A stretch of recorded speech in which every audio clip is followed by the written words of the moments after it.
Welcome back to Anxiety Makes Me Poop. Hey, listen, before I start this story, don't come at me. All right. This was just something that I wrote while it was happening. I was a little emotional. I was tired from traveling. Don't send me messages like that was so petty. You should have just blah, blah, blah. I don't want to hear it. There's a whole reason for all of this. I like to take notes while I'm emotional so that I have things to talk about on this podcast. All right. And it's just Meredith. So Cass is still getting better. She was sick last week. Oh, she was so sick. Now her husband's sick. It's like, oh my gosh. I miss her. She needs to come back on so we can get some laughs on both podcasts, but soon. I think it's going to be this week. Anyways, here we go. My mom and my daughter and I went to Florida, and then we went on a cruise. It was something that we planned for a long time. It was a girls' trip, and we flew to Miami, then we took a boat, and then we came back, and we flew out of Miami to come back to Chicago. So the flight was a little bit delayed coming home. No big deal. We were not crabby. The whole time, it was just so wonderful. You know, we snacked, we ate, we enjoyed each other, we read, everything that you can do in a three generation vacation. Okay. It was wonderful. So I'm going to start by saying that I was not crabby. It didn't matter. Okay. So we start boarding the plane from Miami to Chicago, and I'm just ready to sit in my seat. You know, you pick seats. We fly United, if anybody cares. You know, I'm sure you'll have your own opinion about that, but you know, you get to pick your seats, and I have a lot of points from traveling for work, and it's very nice, right? I knew where I was going to sit. I was sitting across from my daughter because I like the aisle seat because I like to drink a lot of water. So if I have to get up and use the bathroom, I'm not bothering anybody. So the bathroom's in the middle of the plane.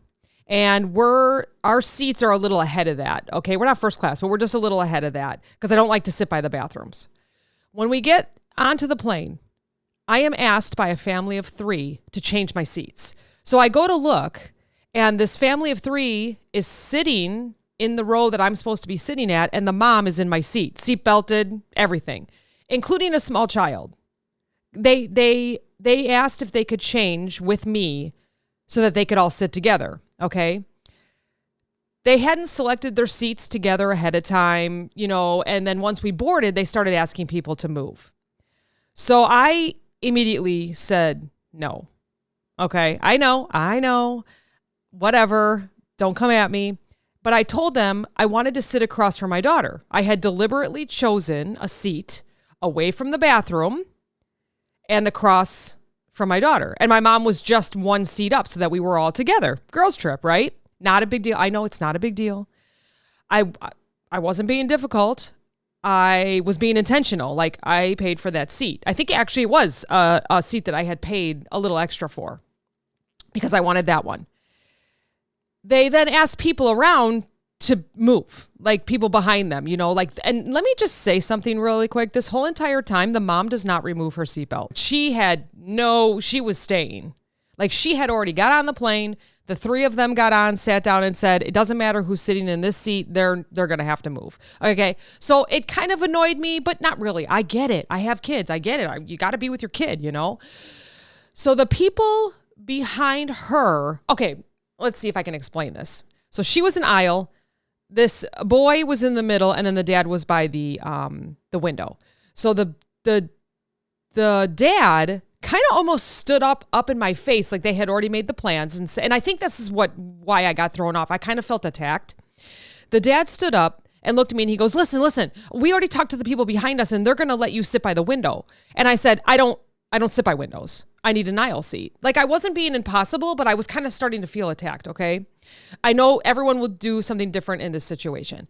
And I said, "No, I need an aisle seat." So then the dad jumps up and looks over behind in the row behind, and he goes, "Why don't you 2 move over? Lady, you can sit by the window, and then, you know, her husband or whoever she's with can sit in the middle, and then you can sit on the aisle." Now, let me just tell you that this seat that they wanted me to sit in was closer to the bathroom that I could already smell. And I was like, oh God, no, I can't sit any closer to the bathroom. You know, anxiety makes me poop. I have anxiety. I don't want to sit by the bathroom. I don't want to smell the bathroom. I don't want to not sit across from my daughter. We planned all this. I was just getting all thrown off. Okay. Again, not a big deal. I think it was just the whole situation that threw me off, and it kind of threw me for a loop. And I was like, oh man, I don't know what's going on. Anyways, the people behind them agreed and moved over. And so I sat behind my assigned seat. So my daughter was like, kind of like diagonal from me, okay?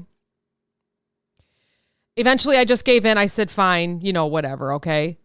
Almost immediately, I regretted it. I could smell the bathroom, which was like still 2 rows behind me, and my new seat didn't recline. Like it was like there was something behind it that didn't recline. And I like to just recline just a tiny, tiny bit. I don't like to recline a lot just so I can put my head back and sleep. I usually sleep during takeoff. It's weird. I went from a seat I had chosen on purpose and paid a little more for to a seat probably no one would have chosen.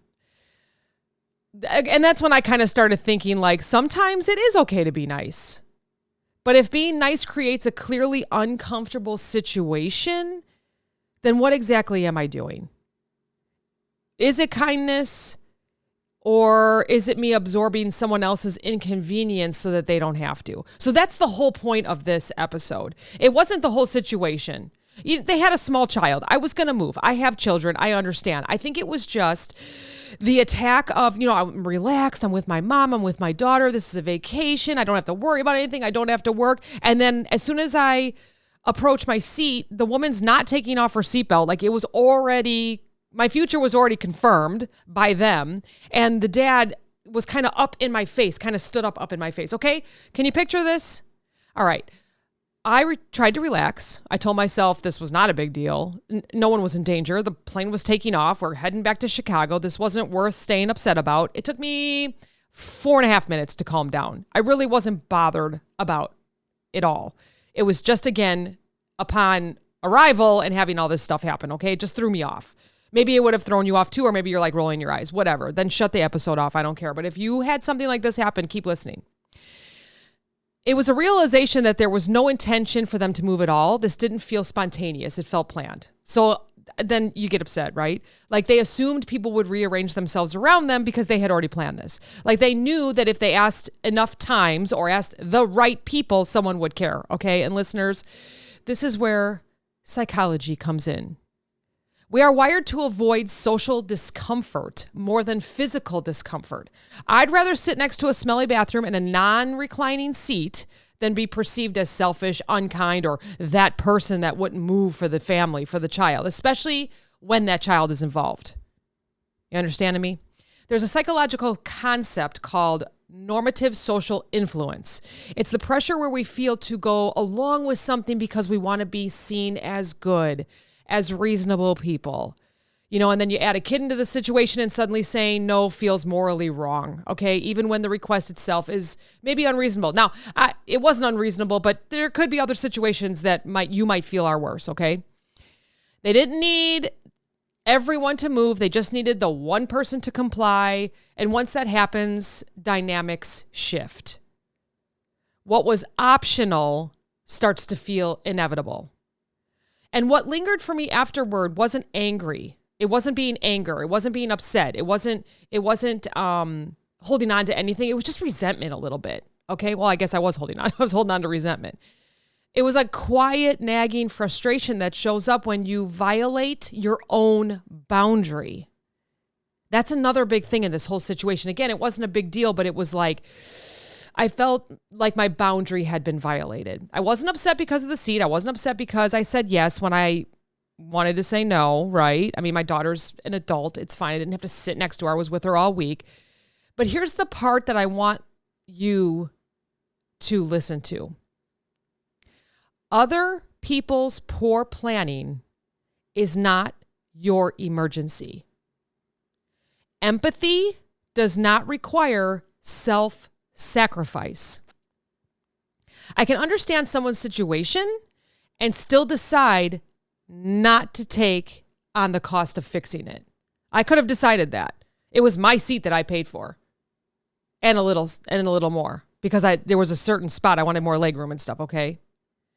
So 2 things can be true at the same time. They may not have meant harm, but the outcome was still unfair to me. And maybe the woman didn't want to sit by the window, the row behind them. Easing our minds after moments like this kind of situation starts with naming what actually happened, okay? Without minimizing it and without shaming ourselves. as I kind of did in the beginning of this episode. Are you following me now? Like, I just want to let you know, don't come at me. I acted under pressure. I chose peace in the moment, even though it came at my expense. Have you ever done that before? Where you just were like, oh God, it's fine. I just need to sit, or I need to do this, or that's fine. Okay, whatever. You right? Have you ever had that where all of a sudden everything just kind of goes crazy? It doesn't make us weak. It makes us human. The lesson isn't to replay the moment over and over in your minds. I did a couple times and then I realized, you know what? Just write this situation down so you can talk about it on the episode. I did it as a learning experience, okay? I was fine. We landed. I'm back home. It's fine. The lesson is it happened and now file it away. Throw it away. I tell my husband all the time when both of us actually, when we start talking about something in the past, like if he knew I was talking about this again, because I did tell him the situation when I wasn't all upset about it, but I was just telling him the story because I was going to talk about it on here. We always tell each other, roll the window down, throw it out, like kind of like file it away, throw it outside. You're done with it. The next time, maybe we'll know. And maybe we'll want to. Because even if we're feeling attacked, or even if the mom was going to be right next to the child. And let me just add something really super quick. The child did not sit in his seat ever, the whole entire time. He ran up and down the aisles the whole time, or up and down the aisle, talking to everybody. The seat was not full. So actually the mom could have moved over or could have moved back and then could have came back or whatever. You know what I mean? I'm not trying to get anybody aggravated, but let me just tell you, the kid was not in his seat. Next time, though, maybe you could say, you know what? No, I'd really like to stay in my assigned seat, because that's a complete sentence. Discomfort doesn't equal danger. Remember that too. And being kind should never mean being uncomfortable on someone else's behalf. So although everything turned out fine, I'm very happy that they were at peace and they were able to sit together as a family, and I was uncomfortable. Next time, I'm going to learn if I get that quick, like what I call attack, but it wasn't really attack, but as soon as I went and I said, this is my seat, and I looked at the mom, the dad stood up in my face. And I think that's what caused that strange interaction for me where I started panicking. Discombobulated is what I'd like to say. And then I ended up being uncomfortable the whole time. Like I had to use my sweatshirt to hold over my face because the bathroom kind of smelled a little bit. I didn't like it. If you have anxiety, you get me. All right, let's bring it all back in. Because I can tell that I'm like, next time I'll do better. Sometimes peace of mind doesn't come from fixing the situation. It comes from understanding why it bothered us. Forgiving ourselves for reacting like normal people. I was just a normal person being attacked. And deciding how we'll protect our comfort and boundaries the next time around. So, again, even if my seat didn't recline or I was by the bathroom, at least I've learned, and now my boundaries might be set a little bit differently. So think about it. If you were in this situation, it's not a big situation, but maybe one time you were shopping or you were at a family function or someone came up to you and it kind of almost felt like a woof. I'm just picturing like this big wind of someone coming up to you and you get all thrown off because you were calm and you were, on vacation or you were just shopping, or how would you react? And then learn from it. All right. Thanks for listening. Talk to you next time.